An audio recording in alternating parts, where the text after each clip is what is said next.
Ertugrul Ghazi سلطنت عثمانیہ کے بانی اور اس کے پہلے حکمران سلطان عثمان غازی کے والد کا نام ہے ارطغرل غازی۔ ارطغرل کا تعلق ترک قبائل کی شاخ قانی قبیلے سے تھا اور ان کا خاندان بیگ یعنی سردار کہلاتا تھا۔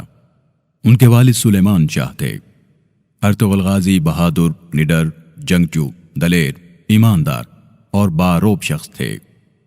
انہیں کی فتوحات کے باعث خلافت عثمانیہ کا قیام ممکن ہوا تھا، جس خلافت کی بنیاد پر تقریباً 600 سال تک ترکوں کی تلواروں نے امت مسلمہ کا دفاع کیا، اور اس کے ساتھ ساتھ مسجد نبوی، گنبد خضرا اور مسجد حرام کی جدید تعمیر، سیدنا امیر حمزہ رضی اللہ تعالیٰ عنہ کا مزار، مکہ مکرمہ تک ایک عظیم الشان نہر، آقائے دو جہاں صلی اللہ علیہ وسلم کے مزار پرانوار کے گرد سیسا پلائی دیوار، مکہ مکرمہ تک ٹرین منصوبے جیسے عظیم کارنامے سر انجام دیے۔ یہ خلافت 3 بر اعظموں پر پھیلی ہوئی تھی اور جنوب مشرقی یورپ، مشرق وسطی اور شمالی افریقہ کا بیشتر حصہ اس کے زیر نکی تھا۔ سلطنت عثمانیہ پر سن 1299 سے سن 1922 تک 623 برسوں میں 36 سلاطین نے فرمانروائی کی، مسلمانوں کو ایک پرچم تلے جمع کیا۔ بلا شبہ یہ دور مسلمانوں کی عظمت اور عروج کا دور تھا۔ اس دور میں مسلمان جہاد کرتے رہے۔ یہودی اور صلیبی سلطنت عثمانیہ کی جاہ و جلال اور عظمت سے لرزاں رہتے تھے۔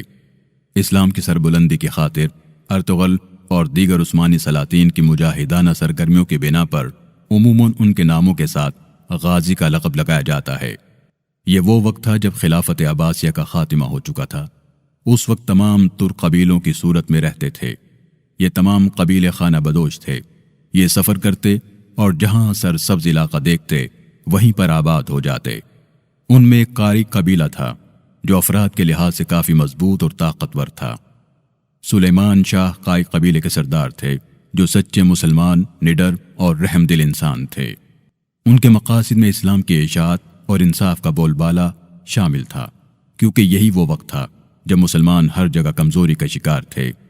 منگول ہلاکو خان کی سربراہی میں بڑھتے چلے آ رہے تھے اور خلافت عباسیہ کے بعد سلجوق سلطنت ان کی منزل تھی۔ بازنطینی سلطنت کے صلیبی اپنی سازشوں کے جال بن رہے تھے۔ مسلمانوں کی مضبوط اور طاقتور سلجوق سلطنت اب زوال کے قریب تھی۔ ان حالات میں ضروری تھا کہ مسلمانوں کی تعداد کو بڑھایا جائے۔ سردار سلیمان شاہ کے 4 بیٹے تھے جو بہت بہادر اور جنگجو تھے۔ سلیمان شاہ تمام ترک قبائل کو متحد کرنا چاہتے تھے تاکہ مسلمانوں کو صلیبیوں کے ریشہ دیوانیوں سے بچایا جا سکے۔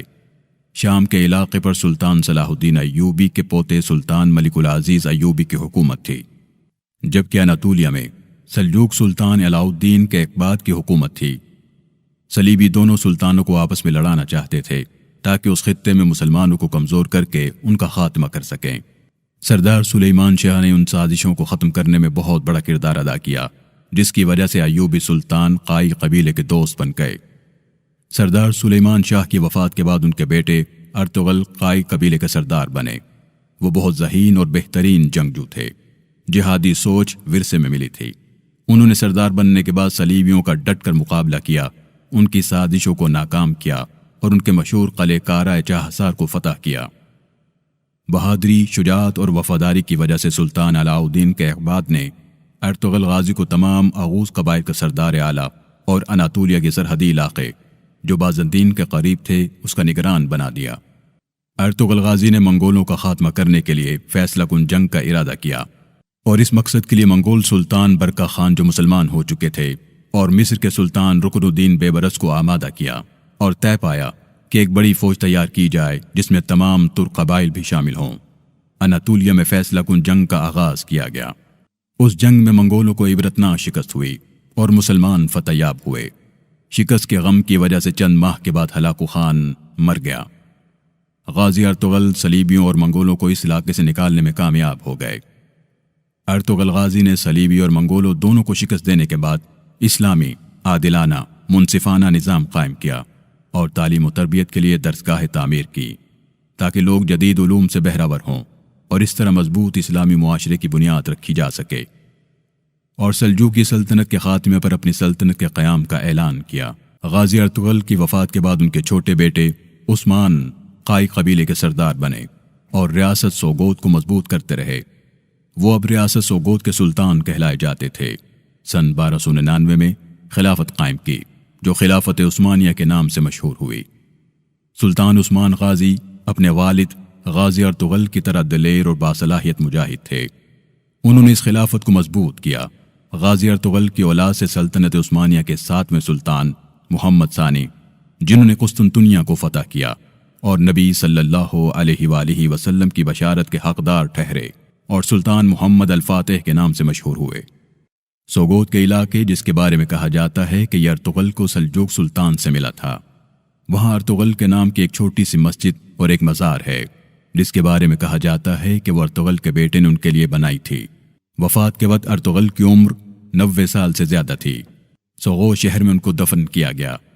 ڈرامہ ارطغرل ترکی کے خانہ بدوش قبیلے قائی کی کہانی ہے، جس کے مطابق قائی قبیلہ ایک جنگجو قبیلہ ہے جو ایک طرف بے رحم موسموں کے نشانے پر ہے اور دوسری جاری منگولوں اور صلیبیوں کے نشانے پر ہے۔ ہمت و جرت کی یہ عجیب داستان ہے کہ چرواہوں کا یہ خانہ بدوش قبیلہ، جو جاڑے کے بے رحم موسم میں قحط سے بچنے کے لیے حلب کے امیر سے ایک زرخیز چرگاہ میں قیام پذیر ہونے کی اجازت مانگ رہا تھا، آگے چل کر ایک ایسی عظیم سلطنت کی بنیاد رکھ دیتا ہے جو 800 سال قائم رہتی ہے۔ وہ منگولوں سے بھی لڑتا ہے اور صلیبیوں سے بھی۔ وہ اوغوز ترک قبائل کو یوں ایک لڑی میں سمو دیتا ہے کہ پھر چرواہوں کے اس قبیلے کی ایک اپنی سلطنت ہوتی ہے، اور ارطغرل کا بیٹا عثمان اس سلطنت عثمانیہ کا پہلا بادشاہ ہوتا ہے۔ نیو یارک ٹائم نے دہرلس ارطغرل کو سافٹ بم اور نوجوانوں کو جہاد اور شدت پسندی کی طرف ترغیب دینے والا قرار دیا ہے۔ 80 سے زائد زبانوں میں ترجمہ کر کے کروڑوں کی تعداد میں پوری دنیا میں لوگ دیکھ چکے ہیں۔ طیب اردوغان کی خصوصی تاکید پر بننے والی اس سیریز کو مسلم دنیا کے کئی رہنما قدر کی نگاہ سے دیکھتے ہیں، جن میں چیچنیا کے صدر رمضان قادروف اور پاکستان کے وزیر اعظم عمران خان سر فہرست ہیں۔